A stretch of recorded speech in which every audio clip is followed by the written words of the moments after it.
Okay. Hello, I'm Lizzy Rodriguez reporting live from Channel 3 Studios in Sichuan, China. Today we will be talking about the numerous Tibetan protestings, the Chinese restrictions on things such as Buddhist practices, policies that teach Mandarin rather than Tibetan, and the Chinese government's attempts to isolate and get rid of the Dalai Lama, the Tibetan leader. We will switch over to Maya Katz, live with a protester on the scene in Lhasa, Tibet. Okay. Thanks, Lizzy. I'm Maya Katz, and I'm here with a citizen in a local protest against the numerous Chinese restrictions, including their attempts to get rid of the sacred Dalai Lama. These protests have been going on since the 1950s, and no end is in sight. The streets of Lhasa no longer look oh my god. Breaking news. I just witnessed a woman who looks to be about 20 years old, and she just set herself on fire, right in front of my eyes. This is just one of the 135 Tibetans who have set themselves on fire in a protest against the Chinese government and all of their unfair policies. What do you think of all of these protests going on right in front of you? As crazy and extreme as they may seem to anyone not currently living under these harsh and unjust Chinese restrictions, they really are necessary. The Chinese government needs to see that we will not give in to their attempts to take away our Tibetan culture. This needs to stop, and until it does, these protests will continue. What exactly are the causes of this argument between the two countries? The Chinese government has been trying to take away our culture and our freedom of expression and worship. To be more specific, they have tried to take away our spiritual leader and replace it with a more communist version. There is also a large number of the Han Chinese immigrants coming into the Tibetan region, which we do not like. Do you know anything about the Chinese government trying to change the way Tibetan monks and nuns live? Yes, the government is trying to change the Tibetans and who we are and what we believe in. So they're trying to make the nuns and monks dedicate themselves to the Communist Party and believe in things that they don't believe in. They're trying to take away our Buddhist beliefs. Do you know of any other people that have set themselves on fire in this area? Well, many people, including someone in the Gansu province. A 33-year-old man recently killed himself that way.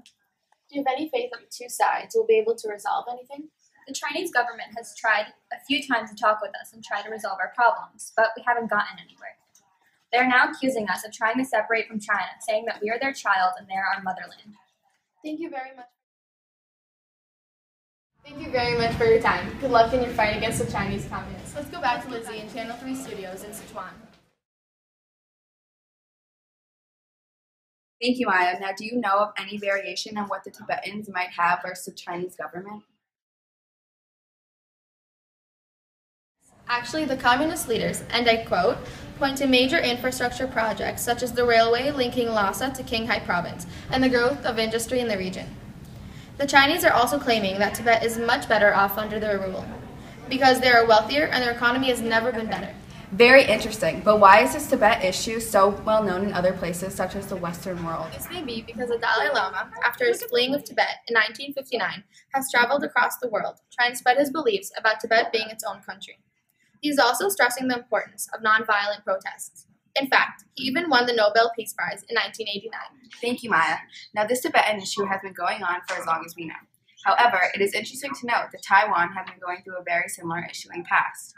Taiwan has been self-governing for more than 50 years. However, China still considers it as Chinese territory.